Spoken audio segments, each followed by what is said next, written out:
Hello.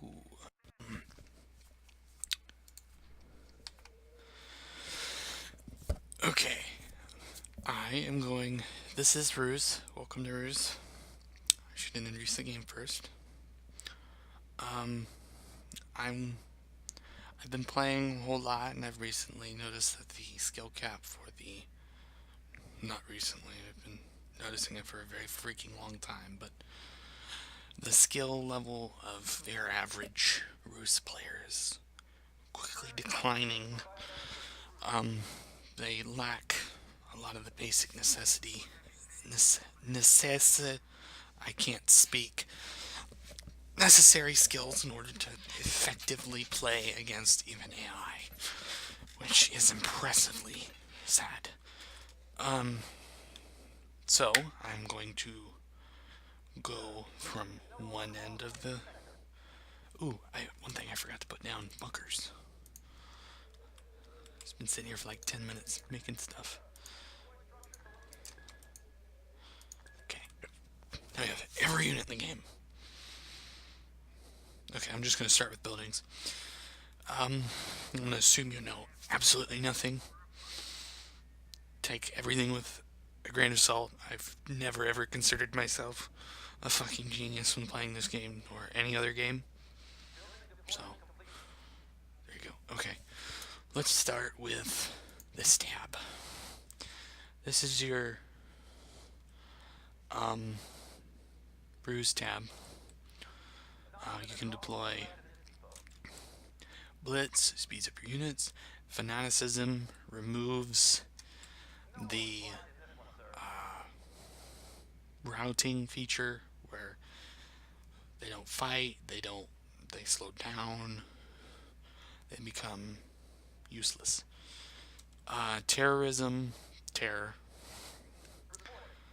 government, don't kidnap me. It's a mental warfare thing. It makes your opponent more likely to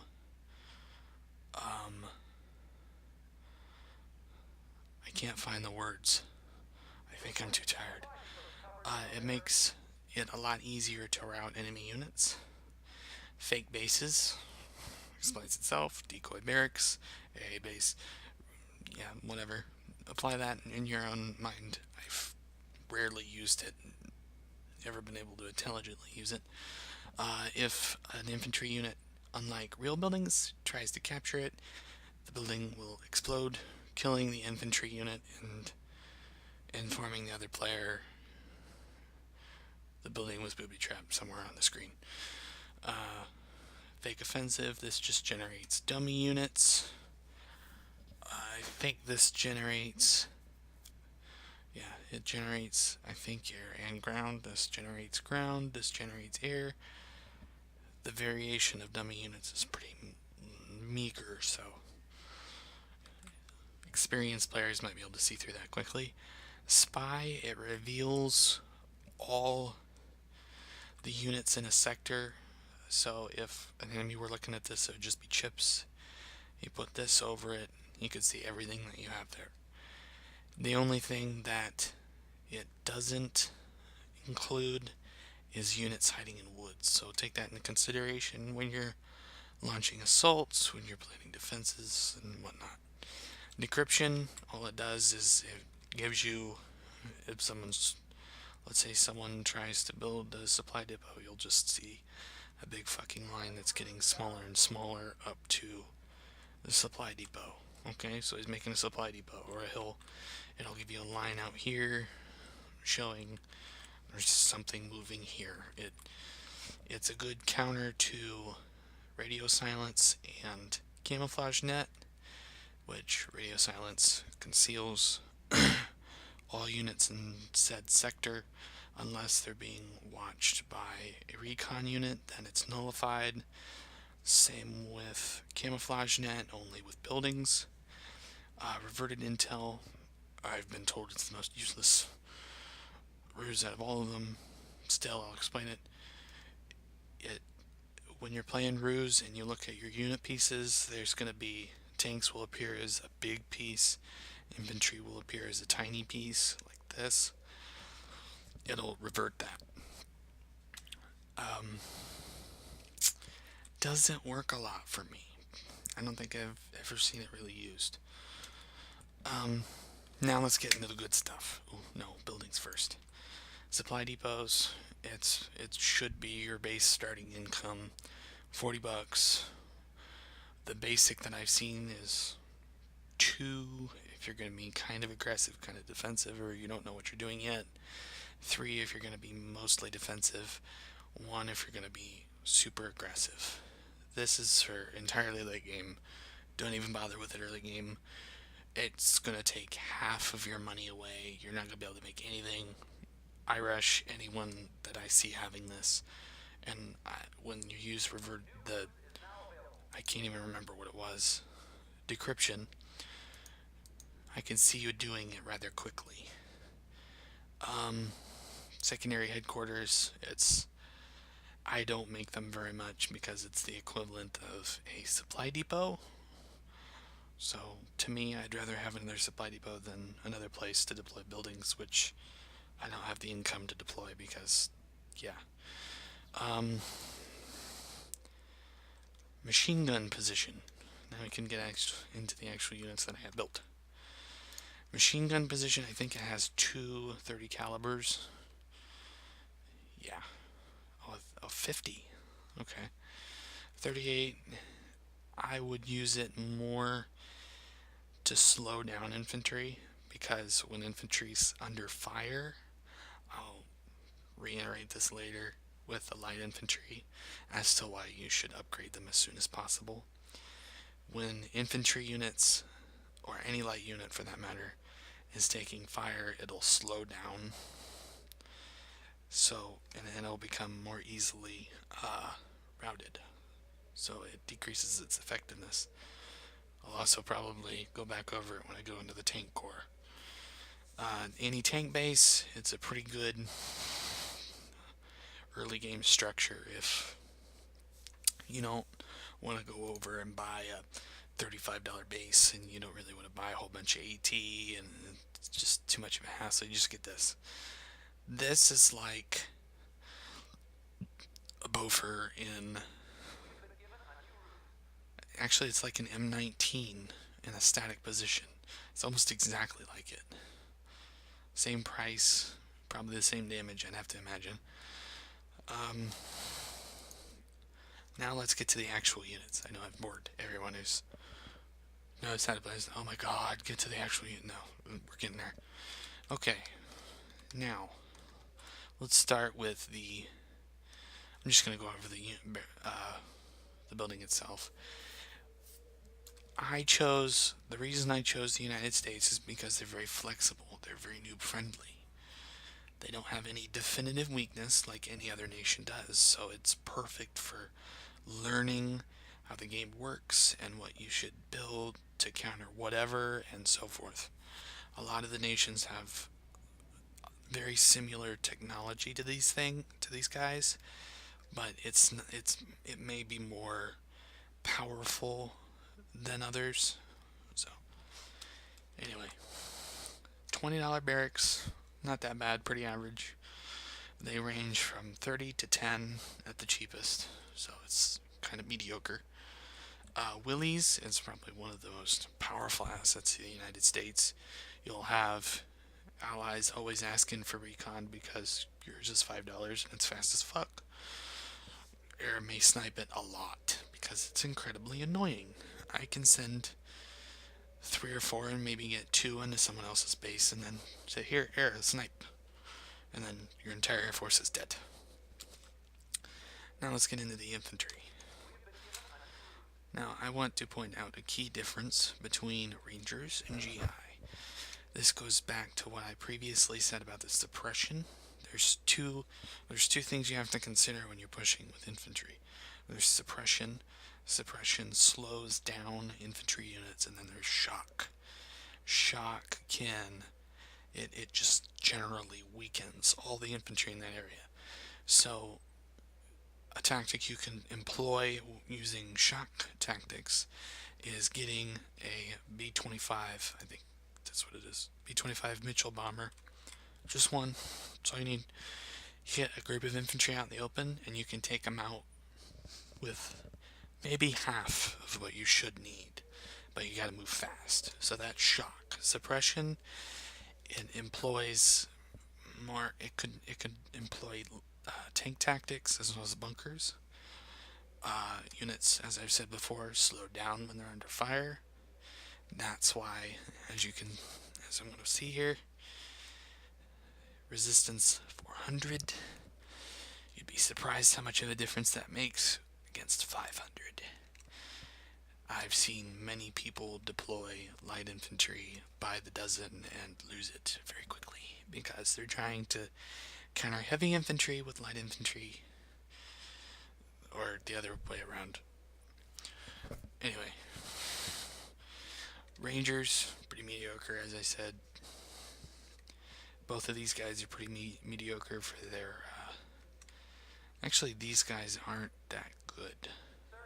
Then again, the light infantry is. Next corps, we have the support corps, I'm going to call them. 35, pretty mediocre for the artillery and anti-air base. I would restrict this to an entirely support dedicated role. Never start with this right off the bat. I'd prefer to use like infantry to set up a front and then use these guys to support them. The Bofors have a lower fire rate than any other AA in the game, but they have higher damage. I think I read that somewhere. 56. They're lying, it's higher damage. These guys do a little bit more damage per minute. Or these guys do because they shoot faster. These guys have high damage. They're not as mobile. These guys are more mobile, have a little bit lower damage but higher fire rate. I don't care what the game says. Take your pick. I would use these to support your air. And in case you haven't noticed already, I'm going to go over the tactics for each unit. Again, take it with a grain of salt. You don't necessarily have to use a unit that way. If you find another way that you think is cooler or more creative, go ahead. If you ever meet me in game and I'm screaming at you, then let's be friends. M16 is super fast, super cheap, $15. It's the optimal support unit. You can use it to back up infantry, tanks. Like I said, there's not a single main fighting unit in the artillery and anti-air base at all. Don't use it as a main combat unit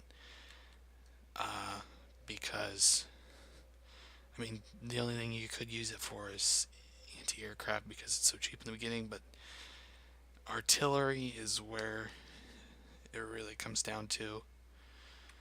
At a $35 price tag, considering nations like France have $10 artillery guns, I wouldn't rely on it for the shock and suppression factor, because infantry suffer from that.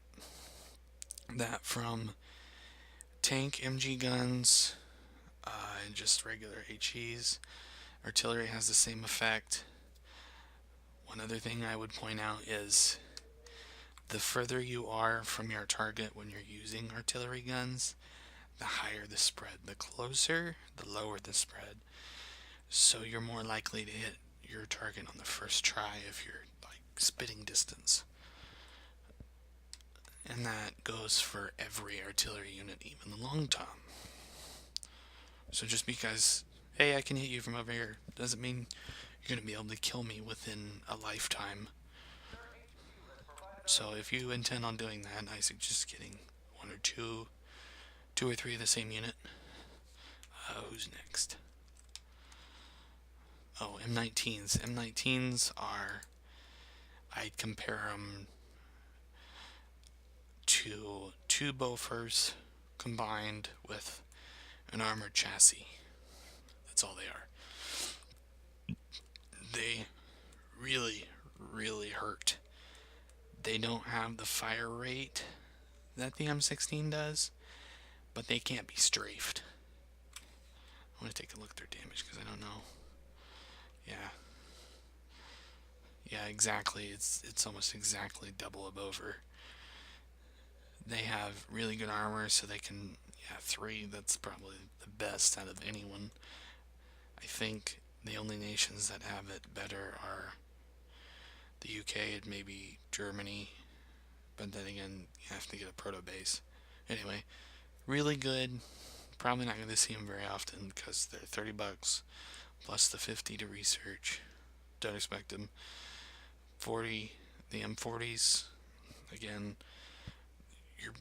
if you're in a 1v1 scenario, you're going to see priests more often than M40s.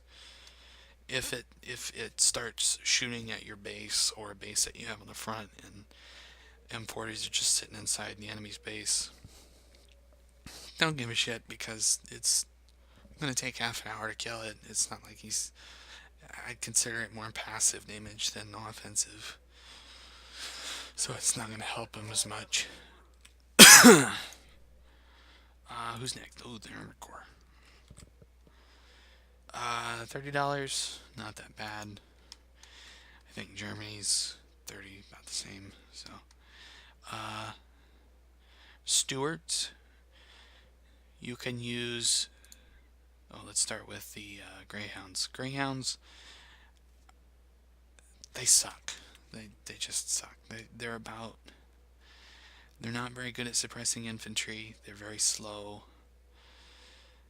I think their greatest feature might be AT, but even that's pretty bad. They're a big target for fighter bombers because they're so expensive and slow. I'd avoid using them. Again, grain of salt. Anyway, Stuarts. I would primarily use Stuarts as a infantry support vehicle. Anything from an infantry support vehicle to a reconnaissance vehicle. Every unit in this game has some kind of vision area. You don't need a reconnaissance unit to scout things, but it's preferred because recon can see through woods. Recon has a larger range. Stuarts, you can opt out for that if you don't want to get a Greyhound. You can use it to test woods for AT, so you're out $15 instead of, let's say if you send 2 Shermans up, you're saving $40 over 15. Now you know AT's there, now you can prepare to react to that and so forth. They're good scouts, they're good mobile support assets. That's about where their usefulness stops. Lees, they're not that great of AT assets. They're okay. I want to see their damage because I don't even know their damage. What's it? AP 2012. Yeah, Shermans have the same gun as them and they don't even do that much. Yeah, these guys do a little bit more than them. Shermans aren't that good for AT purposes, but they are damn good at killing infantry. 60 compared to 33. That's a big difference. They do double the damage. I'm not sure about their fire rate though. I think it might be a little bit higher too.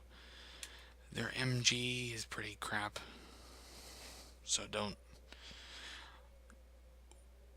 When I'm fighting against Russia, which is where the Lee has saved my ass before, I used 4 of these guys and they suppressed an entire horde of them.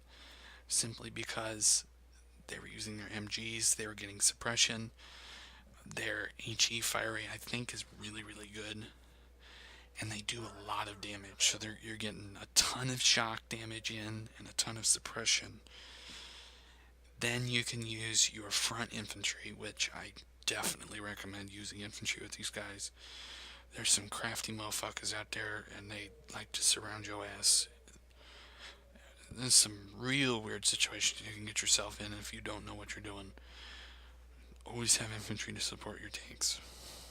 Number one key. Or just send willies out. Or think before you send stuff. Anyway. Lee's really good anti-infantry asset. They can also be used to take hits for lighter units like Wolverines, which I'll show you in a minute. Sherman. It is one of the greatest medium tanks that I think there is, except for the Panzer IV, maybe. It might be. Oh, and the Panther. But then again, they're not on the same timeline, so who cares? Oh, one other thing I should point out, even though this is halfway into the video, this is going to be more 1945 based, because I don't play Total War. I don't really like it. It's kind of unbalanced to me. Anyways, Shermans I would compare to zombies.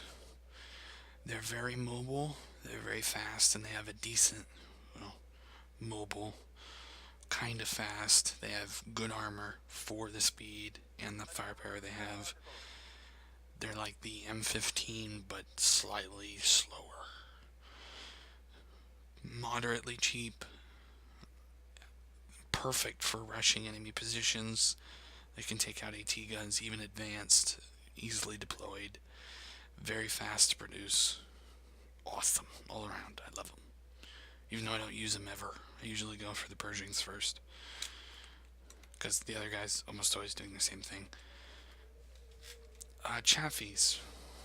Speaking of M15s, Chaffies are like their big brother.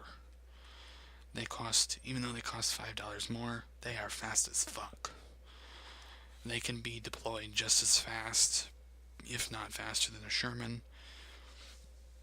Moderately cheap. They can take more hits than a M15 can, I think. Maybe. I don't know what their armor rating is. I'm not sure if it's 1 or 2. Even then so, they're really fast. They're a good raider unit. I wouldn't rely on them late game though. If you're gonna get them early game, I suggest you play very aggressively with them. Poke and prod at your enemy's supply lines. Force him to engage you on equal ground at all times. It's the only way that you're going to get what you spend back out of them. Pretty much the same with the Sherman. Actually, they don't really have the speed to be an aggressor, so I'd use them more as a huge push. And then we move down to the Pershing. One of the most, probably one of the only balanced, super balanced heavy tanks, and probably one of the best out of all of them. For it is incredibly mobile for the armor that it has, which I think is 4. It has a good gun. It's mobile, has a good gun. There's not much else to say about it, really. It's good all around. It's awesome. It's probably one of the best. And when you blitz it, it flies, it glides like it's a hovercraft. It's amazing. But it's $40, and it takes forever to research, so plan for that. I suggest using infantry with these too, because sometimes when you're microing, they rather stop and turn around, or turn around while backing up. Either way, they're slower and they're more likely to get hit with bazookas. You can use infantry to suppress infantry to try and get the fuck away. So, onward. Who's next? AT. AT, entirely support unit. I would use them more with infantry than I would tanks, because, you know, creating 2 things to kill one thing is kind of pointless. So, but that's just me.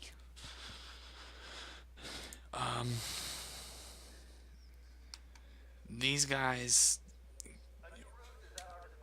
I haven't had a lot of experience with them because, again, I've been playing 1945 3v3 matches for a lot of the time.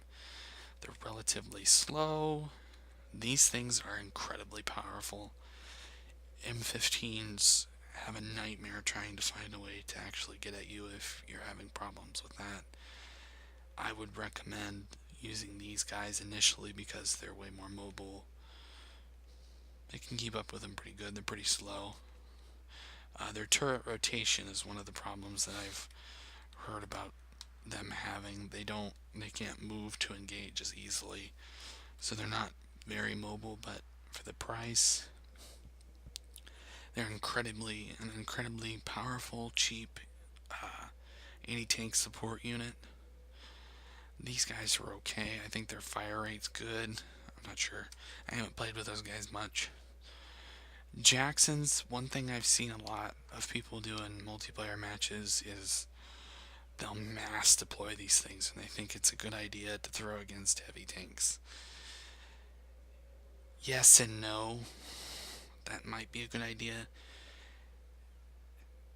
Yes, it might cost.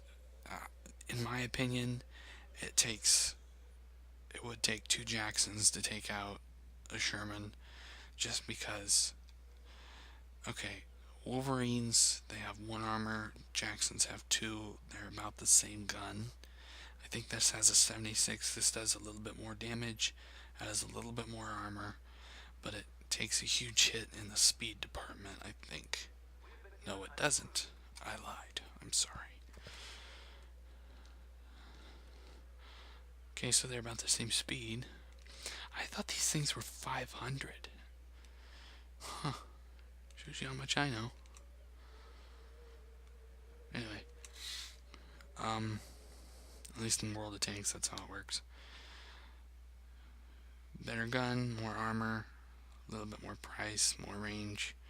They're okay if you're going to spam them against heavy tanks.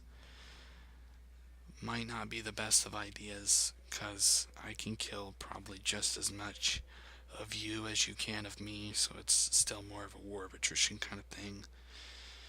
And you got to think about the space that you're in too, because choke points matter in this game, cities matter in this game. Just because you have a larger force doesn't necessarily mean that you're always entitled to win.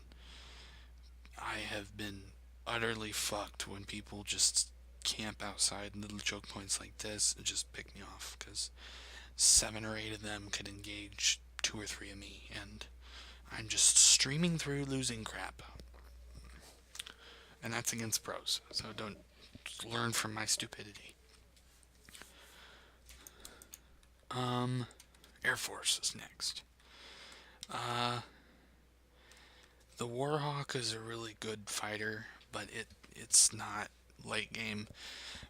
There's a few nations that you don't really have to upgrade it for, like maybe Japan, but speed might be an issue, so you'll need AA. Speed will be an issue regardless. It's useful for large groups, especially if you have a ton of anti-aircraft, like a Frenchie pumping out camels like it's his day job. They'd be feasible there. Mustangs, they fight on the same level as a Spitfire. They're just as fast, they hit just as hard. They're like a Spitfire, only USA branded. I think they have the same engine too. Anyway.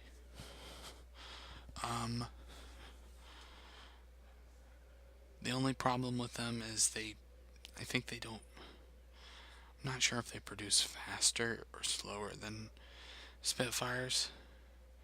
The extra $5 price tag is a pretty big wear down, so I suggest you stay more defensive in the beginning with these guys. If you see an opening, take it, but don't cost yourself more than you can afford. Grasshoppers, they're pretty slow. Yeah, they're really slow. They can't even keep up with the Mitchells. 450. Yeah, they're even slower than the fucking They're even slower than the Flying Fortress, and the Flying Fortress is bigger and heavier. That's sad. Anyway, with a $20 price tag, it's reasonably okay. Wouldn't rely on it long term because assholes are gonna get AA and they're gonna be a lot less reliable because you can't send them in. Thunderbolts, for their price, I would recommend them using them if you have an air advantage over your opponent. You have a ton of AA, you feel safe and comfortable making a small fleet of them to help pick off a bunch of stronger tanks, like a bunch of Pershings or Tigers or King Tigers. They're pretty decent. Fighter bombers, they're okay fighters. I wouldn't rely on them to hold their own, though, with a $30 price tag to be a bitch to lose and replace. Mitchell's, pretty fast, pretty cheap, although losing them early game would kind of be a bitch because they're pretty expensive and they take a while to produce. These bombers take two to kill just about anything you can imagine. Whether it's a production base, a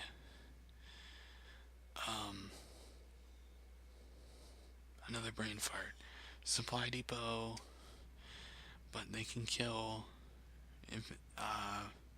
aircraft on airstrips. I wouldn't rely on them to kill a whole bunch of supply depots. If you have the opportunity, great, go ahead, do it, have fun. But I would focus them more on suppressing light units if you have the opportunity.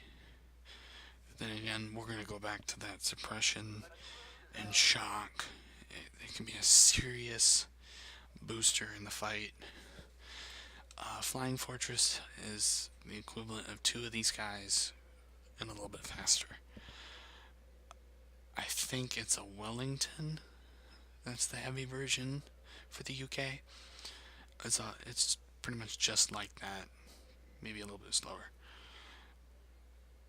One run over most fortifications, it's gone. Infantry, it might take two of them for the woods, but out in the open, they're done. It can destroy any production base with just one run. That's about it for them. They're a little bit faster than their counterpart, the Mitchell. They have a little bit more protection. Then again, just because they have turrets on them doesn't mean that they're actively engaging other fighters around them. It's only a passive defense, so when they're getting engaged, they'll shoot back. It's kind of a useless addition if you ask me, because it never does anything serious. Well, then again, it does suppress. It limits how many fighters can take out, how many bombers and whatnot. Last but not least, the prototype base. For the 1945 era, or if you like Total War, you're not going to see these very much, especially in 1v1s. They're super, super expensive.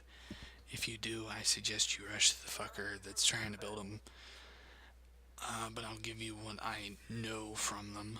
Calliopes, looks like they have an AP shell armament and a 30 caliber machine gun. So they're like a tank destroyer with a 30 cal on them. They have a light rocket, so they're really good. Their spread is ridiculous. They shoot like from all the way through here. So I'd get two of them to be able to kill anything. But shock and suppression, I'd use them mainly as a support unit. Same with the crocodile. If I'm approaching something, support unit only. These things, unlike the Calliopes, only have flamethrowers, so don't expect any anti-infantry or tank support. T-95s. Damn. 200. Holy Jesus. I want to compare that to the... Wow. Oh, no, it's... Wow. thing does 200 here, 100 here. So it does about double or even triple what this thing does. It does 20 to 5. Wowzers. This is the ultimate tank. It has the highest armor. I'm going to compare that to the... It's a little bit slower than the Pershing. Hell of a lot longer to produce. $15 extra price tag on it. And you have to spend $50 to research it, so I wouldn't make it unless you're wealthy and you're more concerned on the defense, because they don't have a turret. They have to turn to shoot. So if you're getting engaged from another side, the guy attacking you on your flank will get free shots while you're still trying to turn to shoot him. So take that in consideration when you're trying to buy them and use them to be in an offensive position or defensive position. I wouldn't even use them in the offensive unless you have more of them, because again, the other guy's going to get free shots. They have to be stopped to shoot, and they have to turn if they're not within their arc. Finally, we have the Long Tom. With the $50 price tag, it is completely unarmored, but it can hit just about anywhere on the map, no matter where you deploy it. Has the most range. It beats out even the M40, I believe. Let me look at the range. 1.6. Yeah, by far beats it. Almost double. I would suggest keeping these either concealed or heavily protected with AA, because they're a big target for anything. They're not going to be, you don't really have to put them on the front lines, so they're not going to be threatened by infantry unless your defense is completely being utterly fucked. I didn't go over airborne, did I? Let me know in the comments if I've missed anything that you want pointed out. These guys have pretty good infantry weapons. For America, I wouldn't see these deployed very much. I want to see if they're better. Are they better than these guys? No, they're not. They lack 20. They don't have nearly as good AT. Everywhere else, it's just like a Ranger, only less AT capabilities. One thing people like to do with these guys is drop them next to supply depots, and with the auto fire on, they'll automatically destroy the depots, so your guy is out, your enemy is out 40 when he might kill your airborne, so then you're just out 15. UK will use that strategy a lot since they don't have to research and they can do it right off the bat. My throat is hoarse now. Anyway, that concludes the introductory course on the United States military. Thank you for watching.